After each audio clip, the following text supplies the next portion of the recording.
Gente, eu estava falando, né, que eu estou fazendo pós-graduação em Teologia Bíblica no Centro de Pós-Graduação Andrew Jumper, da Faculdade Mackenzie, e está sendo muito legal, estou gostando muito.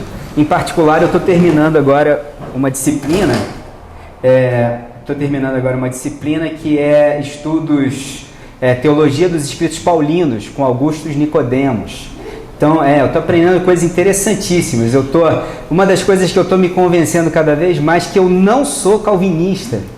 E cada vez mais eu tenho certeza de quão batista eu sou e como eu discordo de algumas coisas, mas tenho aprendido muito. Tem sido muito legal. Inclusive eu tenho escrito, eu discordo do senhor, e ele escreve que você pode discordar, e tem sido muito, muito gratificante. E uma das coisas que eu queria falar com vocês hoje é uma interpretação que tem de Romanos 7. Que o texto de Romanos 7 é um texto muito famoso da Bíblia que a gente vai ler aqui, que fala sobre aquele texto em que Paulo diz assim: o que eu gostaria de fazer, ou o bem que eu gostaria de fazer, esse não faço, mas o mal que eu abomino, esse pratico. E ele termina dizendo: miserável homem que sou. Eu não sei se vocês sabem, mas existem duas correntes teológicas de interpretação desse texto. Tem duas interpretações do texto de Romanos 7. Porque uma das interpretações possíveis sobre esse texto, que é a mais comum talvez, é aquela que diz que quando Paulo diz aquilo que eu quero, aquilo bem que eu gostaria de fazer, isso não faço, mas o mal que eu abomino, esse pratico, ele está falando de mim e de você, está falando dele. Está falando da incapacidade que a gente tem como cristão de fazer sempre as coisas certas, porque parece que o mal está sempre dentro da gente. Agora, existe uma segunda interpretação sobre esse texto bíblico que diz: não é isso. Esse texto é Paulo olhando para como ele era antes de se salvar, e como ele era antes de se salvar é que era uma pessoa que não conseguia fazer o bem, e agora que ele tem o Espírito Santo, ele percebe isso. Porque veja, uma das ideias essenciais é que se você tem o Espírito Santo de Deus, se você é uma pessoa regenerada, você é uma nova criatura. Portanto, quem está em Cristo, nova criatura é, as coisas velhas já passaram e eis que tudo se fez novo. Então esse texto, para uma corrente de pessoas, significa na verdade que Paulo está falando do seu velho homem antes da conversão. Parece que essa discussão é fútil. Parece que essa discussão é meio que procurar cabelo em casca de ovo, mas não é. Ela tem implicações profundas para a vida da gente. Até para a maneira como a gente vê a Igreja de Cristo Jesus. Querem ver? Pode um homossexual entrar no reino dos céus? Tem condições ou não? Pode uma pessoa que adultera o tempo todo entrar no reino dos céus? Uma pessoa que trai de maneira contumaz a sua esposa entrar no reino dos céus? Sim ou não? Pode uma pessoa que sonega imposto, por exemplo, um profissional liberal que vive sonegando os impostos? Não, eu cobro um preço se for com nota, outro preço se for sem nota. E ele faz isso de maneira contumaz. Aí eu tenho a impressão que talvez você me responda: é óbvio que não. Quem pratica de maneira contumaz o pecado e vive no pecado não pode herdar o reino dos céus. E talvez você cite 1 João 2, de 4 a 6, que diz: aquele que diz eu conheço a Jesus e não guarda os seus mandamentos é mentiroso. E nele não está a verdade, mas qualquer que guarda a sua palavra, o amor de Deus está nele verdadeiramente aperfeiçoado. Nisto conhecemos que estamos nele. Aquele que está nele também deve andar como ele andou. Mas eu vou confessar a vocês que, olhando para mim, para a minha vida e para quem eu sou e como eu ajo, às vezes eu me vejo me irritando quando eu não devia me irritar. Às vezes eu olho para mim e eu vejo que eu não tenho a paciência que eu deveria ter. Eu olho para mim, olho para a minha vida e eu devia, no meu coração, já ter perdoado aquela pessoa e já não devia mais estar magoado, mas eu continuo fazendo isso. Eu olho para mim e eu percebo que eu sou uma pessoa maledicente quando não deveria ser. Aliás, isso está cheio na igreja. Porque a maledicência ela é muito sutil, ela se infiltra no meio da igreja de várias maneiras. Uma delas é pedido de oração. Então assim, não precisamos orar por fulano, e você desce a lenha no sujeito. Uma outra maneira muito sutil é como a maledicência entra no meio da igreja, é um pedido de socorro. Você pede socorro, o cara fez isso comigo, e fez aquilo comigo, e fez aquilo outro. Parece que é um pedido de socorro, mas no fundo é uma maneira de você se vingar. A gente ontem estava discutindo sobre isso no Cappuccino, e aliás foi muito legal, convido vocês a estarem aqui. Eu acho que o passatempo nacional do brasileiro é a maledicência no trabalho. Eu acho que a pessoa passa mais tempo sendo maledicente do que trabalhando propriamente no trabalho, né? E eu já acho que tem uma explicação para isso, é a minha teoria sobre a resposta messiânica. Quando você demoniza alguém, você está essencialmente dizendo que você é melhor do que aquela pessoa. Quando você fala mal de alguém e coloca ela como sendo bode expiatório, essencialmente você está dizendo que você é melhor. É uma maneira de você se salvar. É uma maneira de você mostrar a sua competência e mostrar que você é melhor do que os seus colegas de trabalho. Tem muita gente que ascende na carreira justamente fazendo esse trabalho. Você demoniza alguém para conseguir galgar graus ou postos na sua carreira. Mas eu olho para mim e me vejo fazendo coisas assim. E se eu estiver fazendo isso, por favor, me repreendam, tá bom? Me exortem em amor. Digam para mim que eu estou errado. Digam para mim que a gente não pode fazer isso, porque um dos maiores pecados que existe no meio da igreja é a gente falar mal uns dos outros. Então, quando eu olho para mim e vejo como eu olho para Jesus e para a incapacidade que eu tenho de ser como Ele, eu entendo que Paulo aqui está falando de si mesmo. Se você quer saber qual é a minha opinião sobre esse assunto, Paulo está falando dele na sua experiência cristã. Eu não estou sozinho nessa. John Piper concorda comigo. John Stott concorda comigo. John Stott concorda comigo. D.I. Packer concorda comigo. Um monte de gente boa concorda comigo. Só Augusto Nicodemos não concorda comigo. Mas esse é outro detalhe, não tem nada a ver com a história. Mas o que eu vejo é que o apóstolo Paulo, eu estou falando isso publicamente porque ele escreveu publicamente, tá? Se ele não tivesse escrito, eu não diria. E não tem nada demais eu discordar dele, tá certo? Desde que seja de maneira respeitosa. Mas eu entendo que Paulo aqui, ele esteja tendo uma atitude muito saudável. Tá bom. Eu entendo aqui que Paulo esteja tendo uma atitude de maturidade. Maturidade é quando a gente bate no peito e reconhece os nossos próprios erros e reconhece as nossas próprias falhas. Como é que eu vejo isso? Eu vejo uma ilustração muito interessante sobre isso, que é o seguinte: quando eu fui salvo pelo Senhor Jesus, eu estava sujo, mais sujo do que pau de galinheiro. Mas aí o sangue de Jesus me salvou, me transformou, me deixou mais alvo do que a neve, trocou as minhas roupas e deixou mais branco do que ouro. Mas eventualmente na caminhada cristã eu volto a me sujar. E sabe de uma coisa? Uma das reações mais comuns que a gente tem na nossa vida cristã, e eu acho que vocês concordam comigo, é que a gente se esconde da luz, vai para fora da comunhão com Cristo Jesus, porque a gente tem vergonha de que os outros vejam o quanto a gente está sujo. E uma das coisas é que a gente não quer reconhecer o quanto a gente está sujo e precisa se lavar. E o que eu acho que o que o apóstolo Paulo está fazendo aqui nesse texto é exatamente isso. Ele está batendo no peito e dizendo que ele é uma pessoa que precisa ser lavada no sangue de Jesus. Ele precisa fazer isso constantemente na sua vida. E isso é sinal de maturidade cristã.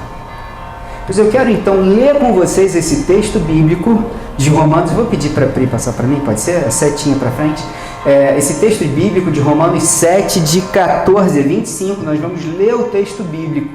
E a partir daqui a gente vai tirar algumas aplicações que sejam úteis para a nossa vida, se Deus quiser, e se nada quebrar enquanto eu estiver falando. Amém? Então leia comigo Romanos 14, quando passar, você passa, tá? Porque eu estou no texto bíblico aqui e não estou lendo aqui, tá bom? Sabemos que a lei é espiritual, eu contudo não sou, pois fui vendido como escravo ao pecado, tá certo? Não entendo o que faço, pois não faço o que desejo, mas o que odeio. E se faço o que não desejo, admito que a lei é boa. Nesse caso não sou mais eu quem o faz, mas o pecado que habita em mim. sei que nada de bom habita em mim, isto é, em minha carne, porque tenho desejo de fazer o que é bom, mas não consigo realizá-lo. Pois o que faço não é o bem que desejo, mas o mal que não quero fazer, esse continuo fazendo.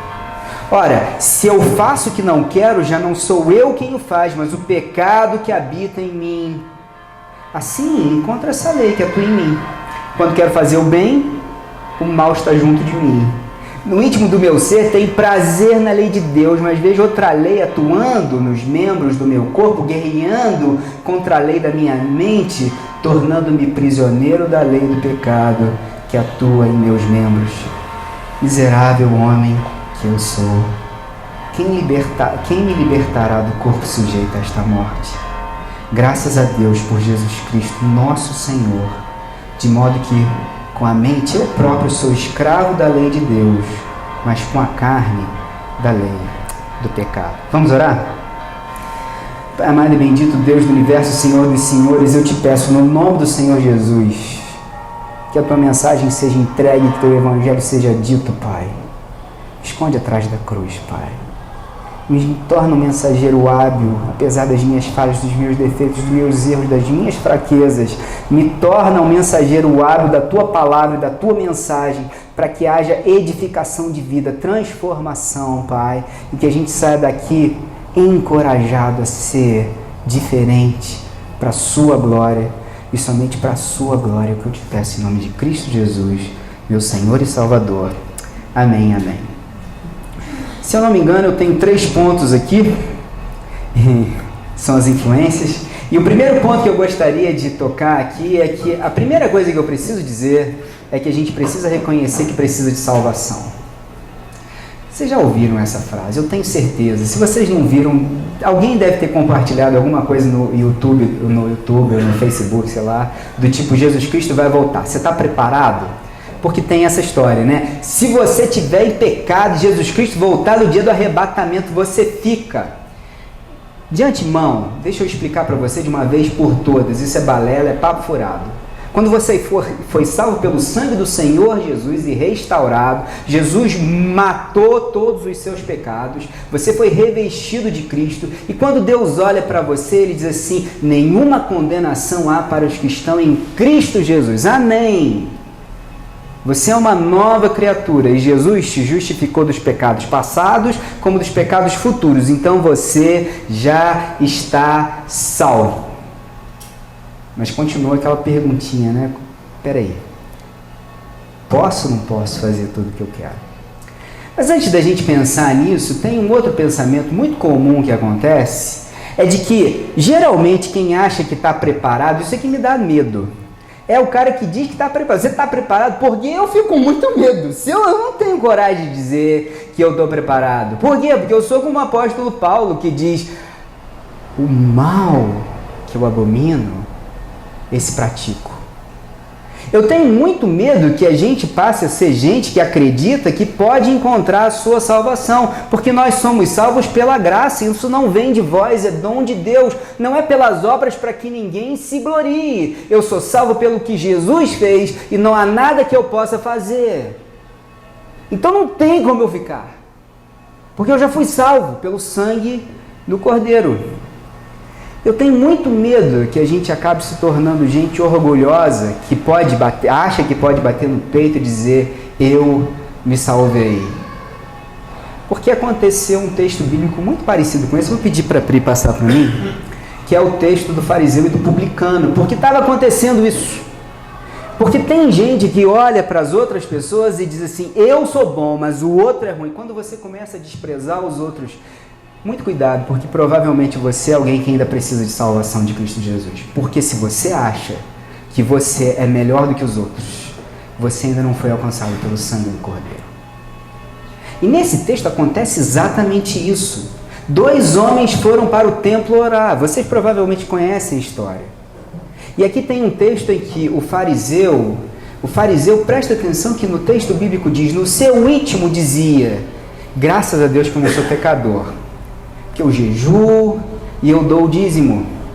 Agora o publicano, se você olhar, ele tem uma outra atitude completamente diferente.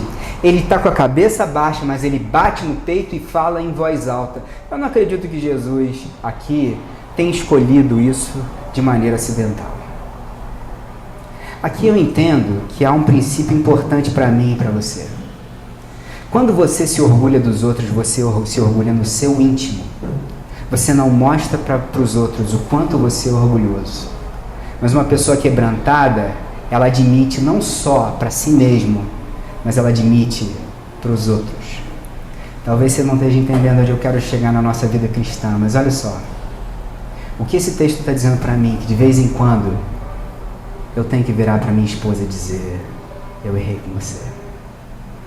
De vez em quando eu tenho que virar para o meu filho pequenininho e virar para ele e dizer assim, desculpa papai, porque papai errou com você. De vez em quando eu tenho que virar para os meus colegas de trabalho, virar para eles e dizer, eu errei com você. Eu não devia ter dito o que eu disse. Eu não devia ter feito da maneira como eu fiz. Você, por favor, me perdoe. Por quê? Porque eu entendo que há um princípio aqui. Princípio de gente quebrantada que admite para o outro, abre mão do seu orgulho para dizer para o outro que está errado. Uma pessoa que precisa de salvação, a primeira coisa que ela tem que fazer é admitir para o outro que ela também está errada e ela precisa de restauração. Se você não faz isso, você provavelmente não é uma pessoa madura, como o apóstolo Paulo é. Segunda coisa que eu quero chamar a atenção para você é que você não precisa só de salvação, mas você também precisa de conversão. Nossa, hoje está demais, né? Eu quero compartilhar com vocês, mas gente, deixa do jeito que tá. Vocês estão ouvindo aí atrás, não estão? Não? Estão ouvindo aí? Dá um glória a Deus quem está ouvindo aí! Amém! Hoje o fogo vai descer, hein? Então pronto, hein? Gente, quero compartilhar para vocês um texto que não é de ninguém aqui.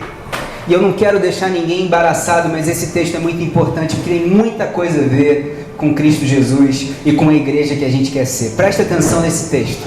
Eu recebi essa mensagem umas semanas atrás e ela falou muito ao meu coração, tanto que eu não consegui ainda responder.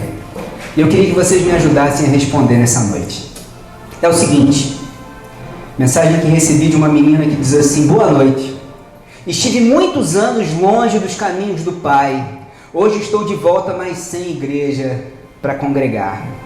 Quando fui ao café gostei muito, mas vou ser sincero em algumas perguntas que irei fazer.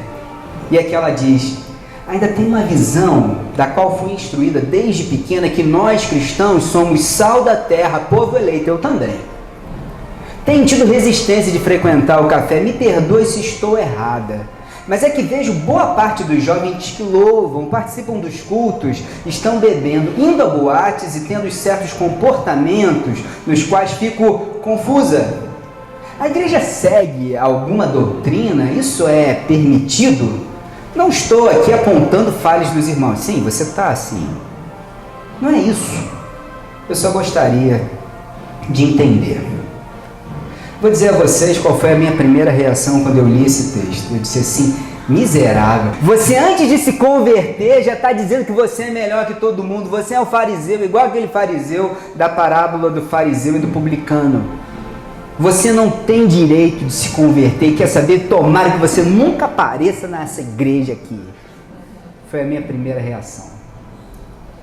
Eu lendo com calma, eu comecei a perceber, não, talvez... Porque o que eu estou percebendo aqui, que essa menina está dizendo para mim, é que existe gente que a faz tropeçar.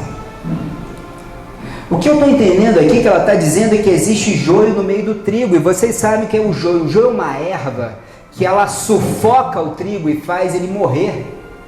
A minha impressão que ela está dizendo é que ela tem gente aqui, que ela está entendendo que tem gente aqui no meio da nossa igreja que não é convertido.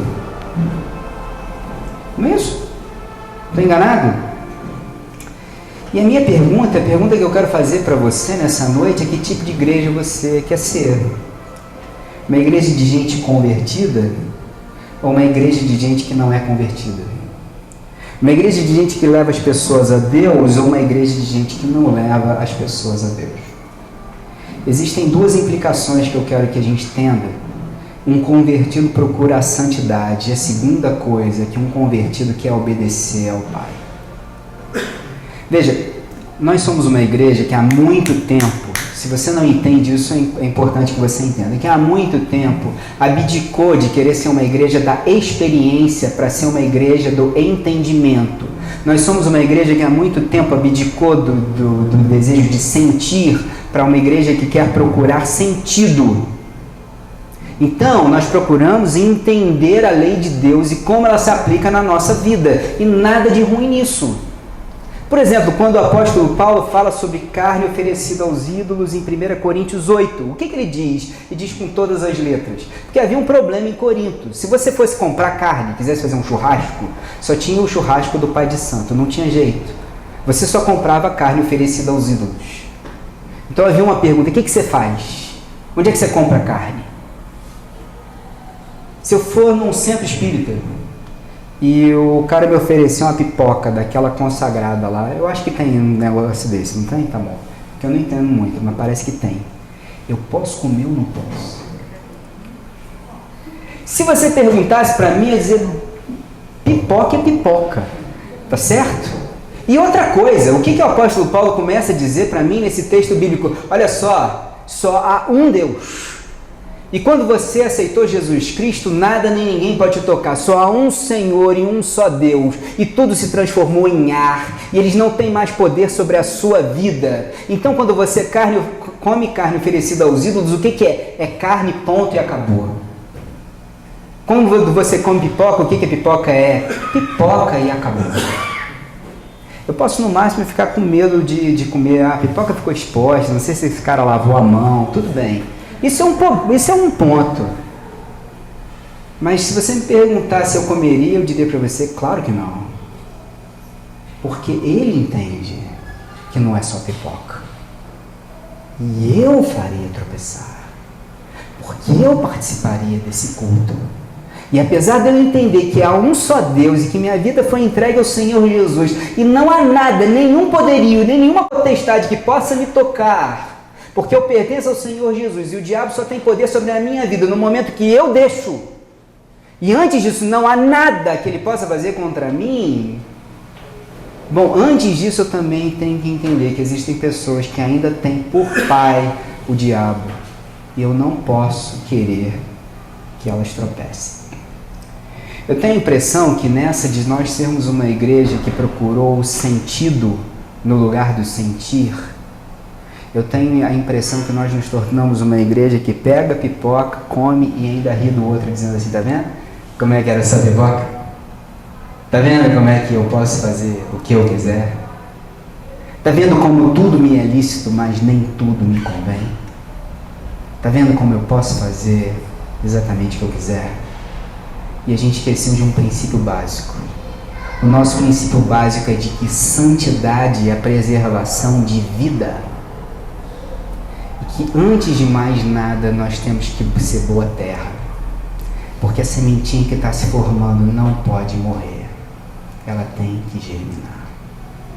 E se a gente não aprendeu isso, a gente vai ter que virar igual Jesus disse e vai dizer assim para mim, sai de você que faz tropeçar um desses pequeninos.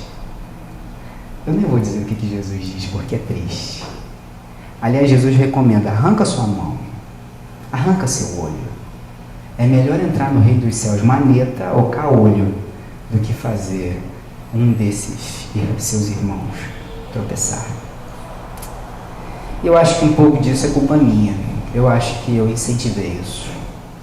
De uma certa maneira, eu achei que como a gente deveria buscar muito mais o sentido do que o sentir, eu acho que nesse ponto nós desenvolvemos uma arrogância que não é para a glória do Senhor nosso Deus. E a gente precisa, como igreja, começar a colocar o joelho no chão e pedir perdão pelos nossos pecados. Santidade, gente, santidade é preservação de vida. Se você virar para um médico que é um... Eu já contei essa história várias vezes. Se você vira para um médico que é cirurgião e ele está na casa dele mexendo com as suas rosas no jardim, liga do hospital e diz assim, tem alguém precisando de uma cirurgia, a primeira coisa que ele vai fazer é largar o seu jardim para ir correr para o hospital. Mas a primeira coisa que ele vai fazer é o quê? É fazer a asepsia das suas mãos.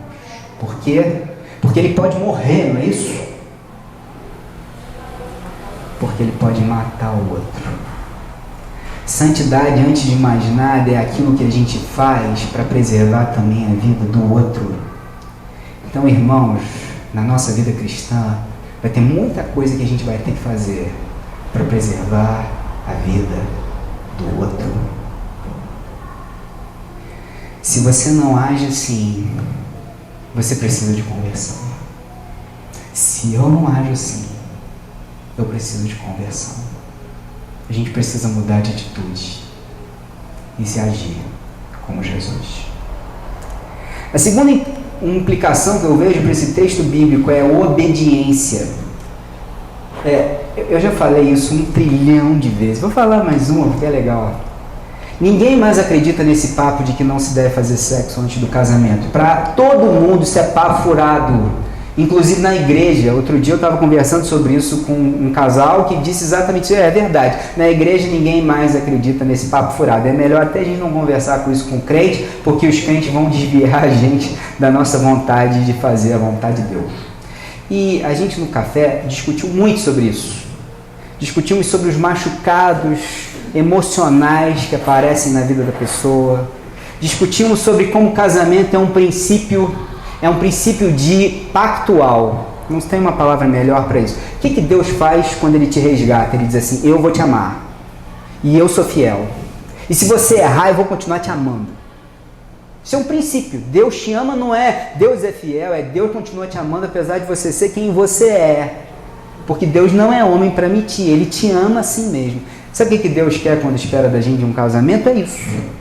Casamento é para a gente aprender quem Deus é e como Ele se revela na vida da gente. Por que eu amo a Aninha? Porque eu prometi. E eu dei minha palavra. Agora tem uma pegadinha nessa história, né?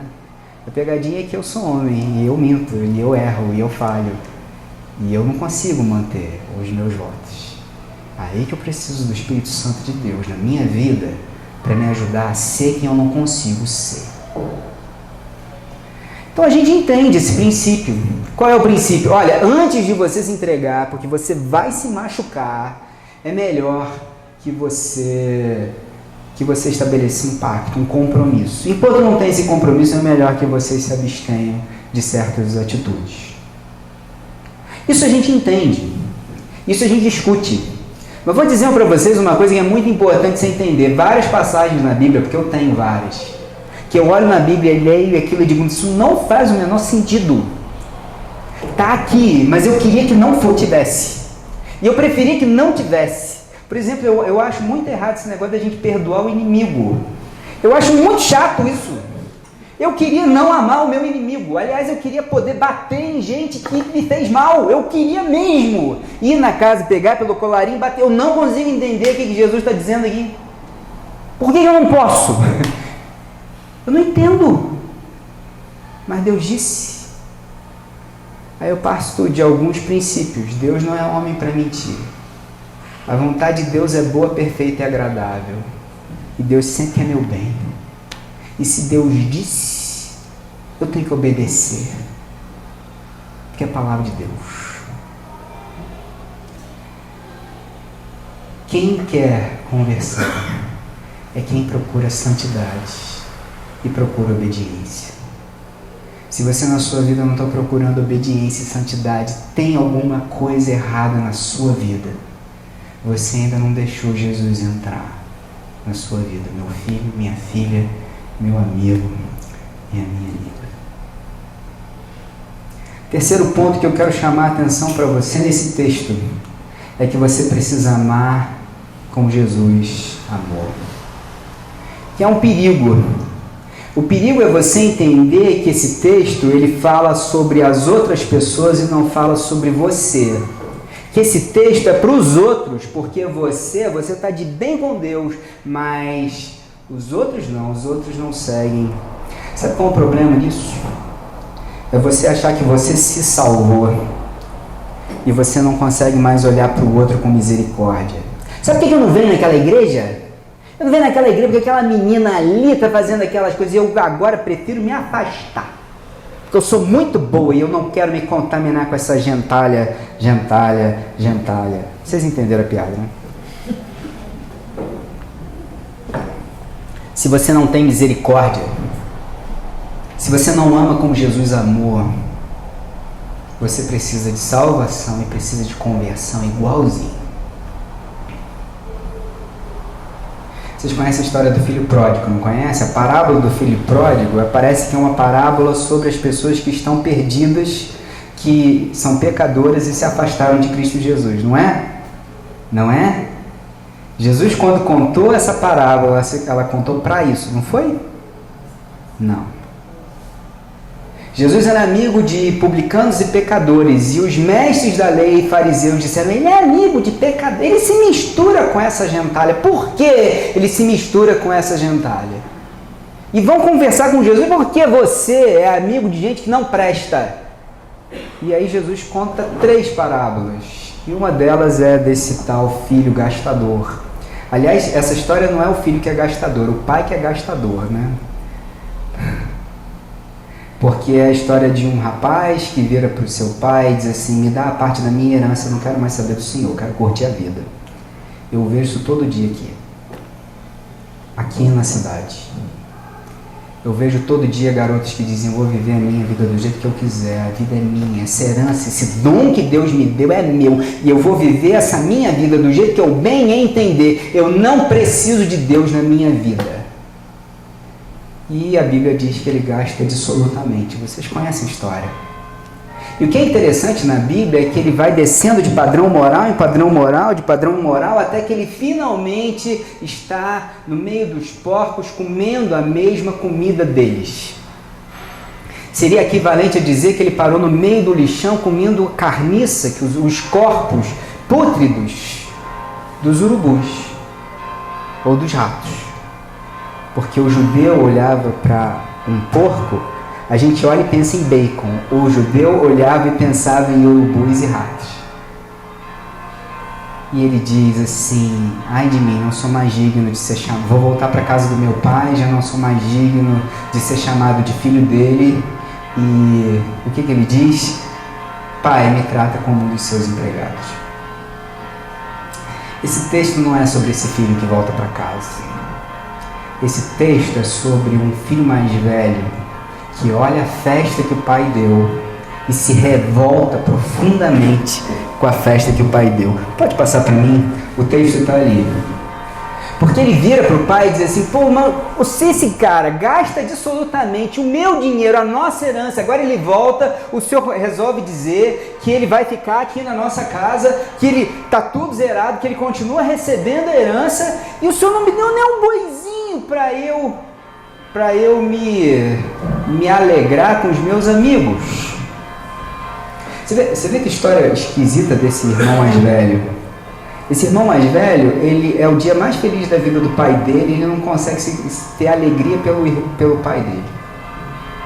Ele não consegue nem se alegrar pelo seu irmão mais novo, e esse é o problema.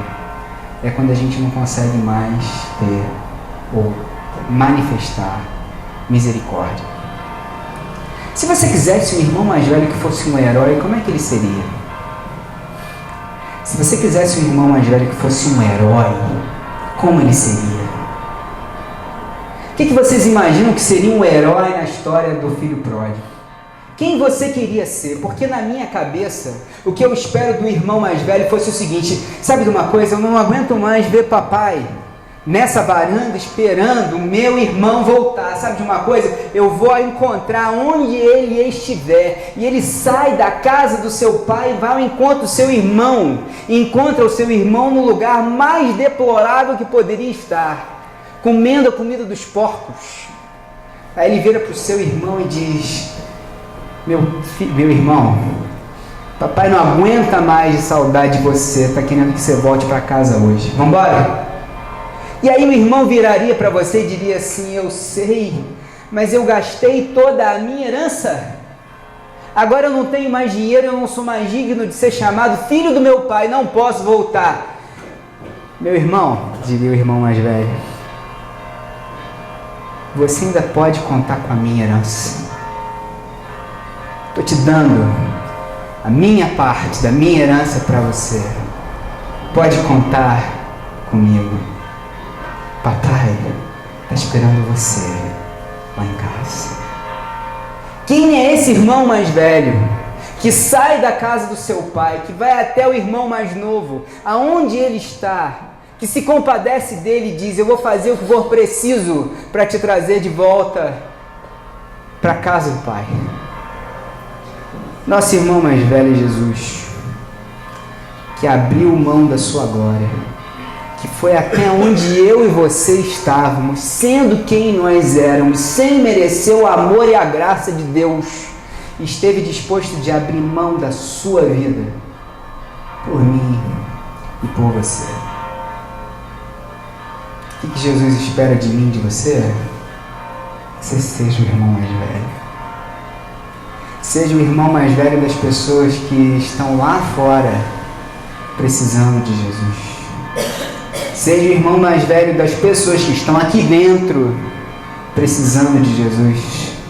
Seja o irmão mais velho dos seus amigos de trabalho, dos meus amigos de trabalho. Seja o pai que você deve ser. Seja o marido que você deve ser, a mulher que você deve ser, o filho que você deve ser, para a glória do Senhor Jesus. Gente, eu vou confessar a vocês que eu não sei o que eu respondo para essa menina. Eu não sei se eu digo que se afasta desse pessoal aqui, porque aqui só tem joio no meio do trigo. Eu não sei mesmo. Ou se eu viro para ela e digo: não, aqui tem gente convertida, servo do Senhor Jesus, que vai fazer você florescer e dar fruto para a glória do Senhor Jesus. Que tipo de igreja a gente quer ser? Queria convidar você a baixar os olhos agora e orar. Pai amado e bendito, eu quero salvação. Eu preciso de salvação, Pai. Eu preciso que o Senhor me salve. Eu preciso tanto me converter, Pai. Eu quero tanto andar em santidade. Eu quero tanto, Pai, ser obediente. Eu quero tanto, Pai, amar como o Senhor amou. Eu quero tanto, Pai. Mas eu sou uma pessoa miserável, porque o mal que eu abomino eu pratico, mas o bem que eu gostaria de fazer, esse eu não faço. Mas graças a Deus por Cristo Jesus, Senhor, que me deu uma chance de viver uma vida, que o Senhor não desiste de mim. Te agradeço, Pai, porque o Senhor não desiste de mim, por aquilo que Teu Filho fez na cruz do Calvário por mim. Pai amado e bendito, como eu quero fazer valer o sacrifício de Jesus na cruz do Calvário, para a honra e glória do Teu nome, Pai. Esteja com essa igreja, esteja com cada vida que veio aqui hoje, que sai daqui querendo ser sal da terra e luz do mundo, que tem amor por cada vida lá fora, que ainda não ouviu do Teu amor, da Tua graça, da Tua misericórdia, dessa vida que só o Senhor pode dar, que dá significado a cada um de nós, Pai.